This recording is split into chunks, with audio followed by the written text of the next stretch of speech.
Hello, my name is Brian. I'm going to cover dark archival storage today.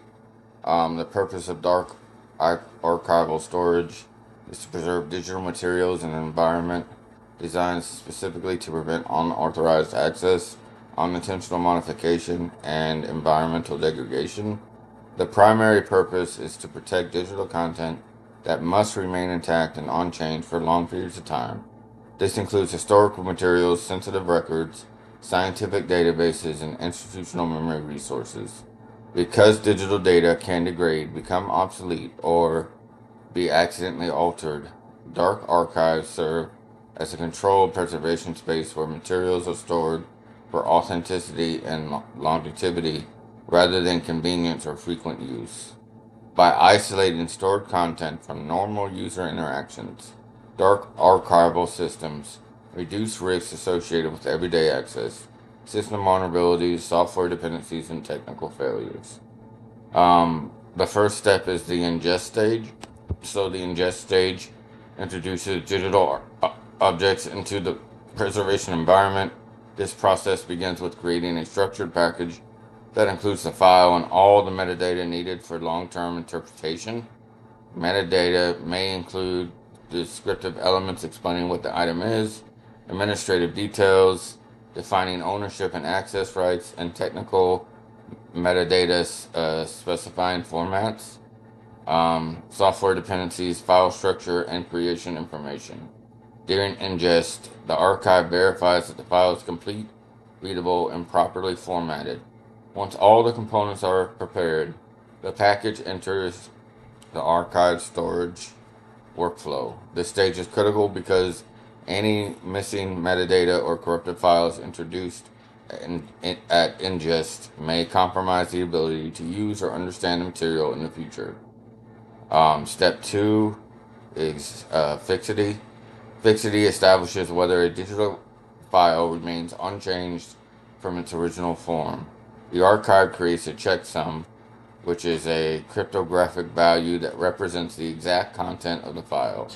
Even a single altered bit will change the checksum, making it one of the most reliable ways to detect corruption. Scheduled fixity checks are performed automatically within the archive. These checks compare the current checksum against the stored original. If the values match, the file is verified as intact. If the values differ, the file immediately flags the issue, allowing staff to replace the damaged file with a redundant preserved copy. A preserved copy. Fixity is a foundation to digital preservation because it guarantees authenticity and preserves unnoticed file decay over time. The third step is redundancy and storage layers. Dark archival storage relies heavily on redundancy to prevent loss and ensure data recovery. Multiple copies of each file are stored across physical locations or storage systems. These copies may reside in both active storage, used for ongoing verification tasks, and cold storage systems such as magnetic tape libraries, which preserve data for long intervals with minimal energy requirements. By distributing redundant copies geographically, archives protect materials from risks associated with natural disasters, equipment failure, or unexpected system outages. Redundancy ensures that no single point of failure can compromise the preserved content. Step 4 is monitoring and event logging. Active monitoring and event logging are core preservation functions within dark archives.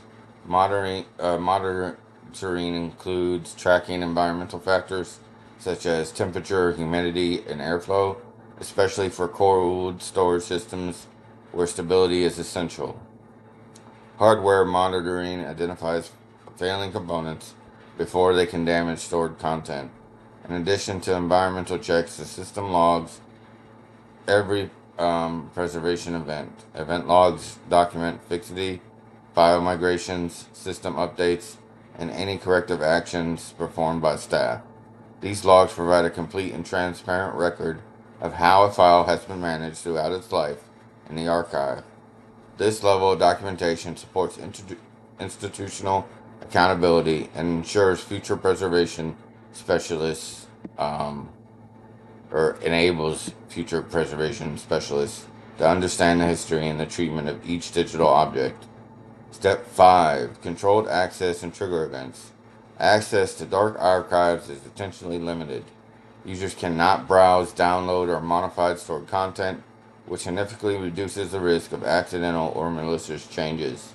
Access is granted only when a specific trigger event occurs.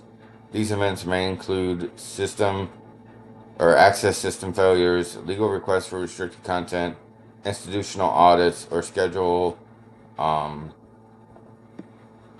migrations to new format or platforms, or um, during a triggered event, archival staff retrieve the requested files and perform a final fixity verification before transferring content into an active access system. This method of controlled access ensures that the materials remain preserved long term while still being available when absolutely necessary. And then I have in my Word guide references in APA format. Thank you.